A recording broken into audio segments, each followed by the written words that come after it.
So last night, Sophie Cunningham actually responded to, the Kiki Iriafen takedown.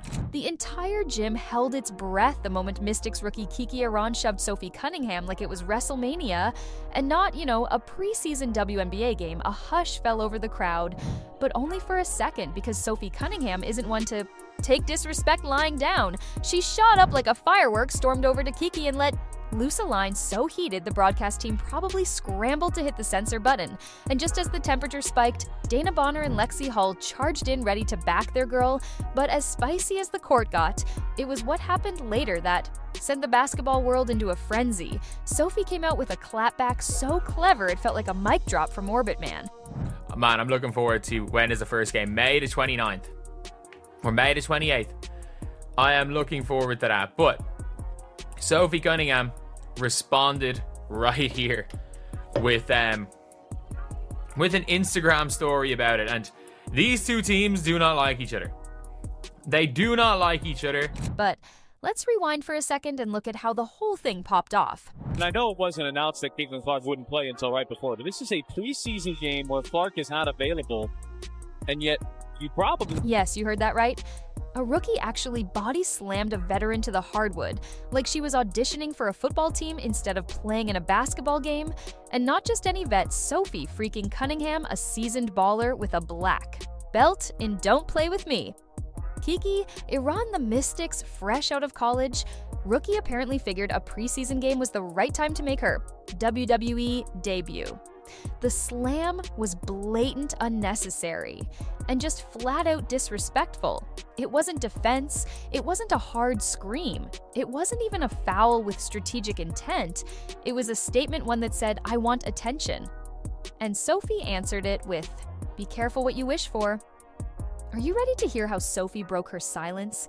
If you support Sophie and the entire Fever team comment fired up for the Fever down below, let's go. What are we doing?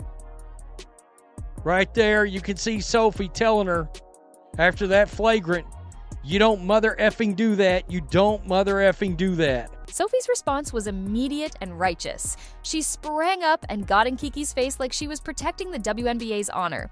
"You don't bleeping do that," she barked, basically summing up every veteran sentiment watching from home. That's not just adrenaline, that's earned dignity talking. You don't knock down vets like that unless you're trying to become public enemy number one and to make it worse. Kiki smiled. Not the kind of oops, my bad smile number. This was a smirk. The villain art grin of someone who thinks instigating earns stripes. Spoiler alert, it doesn't. And that's Kiki Iriafen, and I got to tell you, here we go with the smiling like you've done. I don't get it. This is the worst part of the WNBA. It is. A ton of reaction. The smiles afterward, let's get negative. But the Mystics weren't done targeting Cunningham later in the game. Brittany Sykes delivered another unnecessary shove, sending Cunningham crashing to the floor again.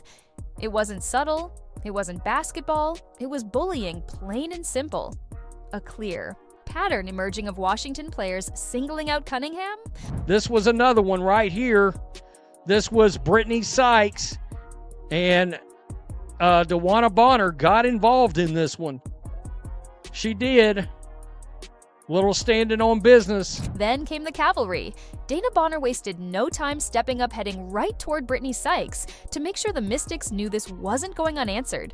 It was like a team alarm went off. One of theirs had been hit, and now it was all hands on deck. That's what true teams do. You mess with one Fever player, you deal with the whole hive. And all I will say as well is it's going to be a fun couple of games. The Fever, when is the first time they play the Mystics? This is what you want to see. You want to see hype. Rewatch the footage, and it's clear this wasn't even close to a basketball move. Kiki didn't box her out under the rim. She grabbed her and slammed her to the floor, period. A play with zero basketball relevance that screamed one thing: I want a headline, and oh, she got one, just not the kind she wanted.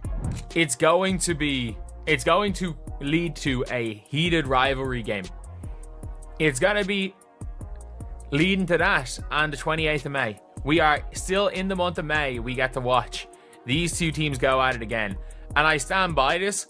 This was absolutely not This is not going to be the first time or the last time Sophie Cunningham is going to get into some sort of a brawl next season. As expected, social media lit up like Times Square fans weren't having it. Everyone from casual viewers to hardcore WNBA lifers blasted the Mystics for bringing street fight energy to a sport built on finesse, precision, and mutual respect. The general consensus that wasn't a power move, that was a cheap shot. Even as coach Stephanie White tried to smooth things over in the post-game presser, Sophie's face told the full story. Yeah, this was the response. I'm just a girl, but I only play WWE with my sister, so chill. And obviously while posting a clip of that. But here's where things got legendary. Sophie didn't spiral into drama or demand a league review. She did something way better. She hit Instagram with the most casually savage response of the year. No paragraphs, no emotional breakdown, just one icy post that said, "I'm just a girl and I only play WWE with my sister." So chill instant classic, the subtext. Don't flatter yourself, you're not the villain, you're the warm-up act. Yeah, kind of random thrown to the ground. Maybe I need to hit the weight room. That was not a good look. But she had my back, and I think that's what it's all about, right? I think that we have a huge target on our backs, and I don't think that's a secret. And so making sure that our locker room's like this, and that will naturally flow onto the court, and I think you guys saw that today. That's how you shut someone down without breaking a sweat? Sophie used humor like a scalpel while Kiki tried to flex. Sophie reminded her and the entire league who the real grown-ups are, that line didn't just dismiss the incident, it buried it under a mountain of nonchalance. Cunningham didn't flinch. She didn't fume. She hit back with a smirk and a black belt's worth of confidence. And speaking of black belts, did we mention Sophie earned hers in Taekwondo at 6 years old? That's right, while most of us were struggling to tie our shoes, Sophie was already training in the art of precision strikes and controlled strength. So Kiki didn't just pick a fight. She picked a fight with a martial artist in sneakers. She earned a black belt in Taekwondo at 6 years old. You can earn a black belt at 6 years old? I mean, fair enough. Fair enough. But yeah, Sophie Cunningham is... I would say Sophie Cunningham's not somebody I'll mess with. Everyone messes with Sophie Cunningham. Which, by the way, made Sophie's so chill caption 10 times more cold-blooded. It wasn't just a flex, it was a hidden warning. She was basically saying, I could have handled this another way, but you're not even worth the energy. And honestly, that's more intimidating than any push could ever be. Cunningham's post turned a moment of chaos into a masterclass in composure. She made herself look unbothered while making Kiki look exactly like what she was, a rookie trying too hard to go viral. The amount of times, like, there are like 5-minute long compilations of Sophie Cunningham starting fights. Like, do we not remember what Sophie Cunningham did last year to Indiana? They literally, I'm not joking when I say this, she walked into an Indiana huddle, threw a blind elbow and then walked out and got away with it. Sophie's message hit the sweet spot. It was witty, sharp, and completely stripped the incident of any heat Kiki thought she generated. And the best part, it earned respect across the board. Fans praised her poise, players nodded in solidarity, and the Fever's locker room, they rallied around their teammate. Like never before in a league that thrives on storylines, this one's officially locked in the next Fever versus Mystics game. Yeah, go ahead and circle that on your calendar now, because this isn't just a rivalry anymore, it's personal. And Sophie Cunningham just proved she's not only ready for it, she's already winning. If Sophie Cunningham just ends up being the villain of the Fever, I think she's the damn villain for the entire WNBA, the old WNBA fan base with some of the stuff they said about her. I think she's probably thinking, you know what, let's get the heat off our number 22. When these other teams last year, when they were trying to punk Caitlyn, you know what? Let's piss off these players enough that instead of them trying to go off Caitlyn, get her off her game, they go for me. And that's one of the things with Sophie Cunningham, with those type of players, that people don't realize just how important that they are, and just how big they can be for a team. The real flex in this whole showdown wasn't who got shoved or who yelled louder.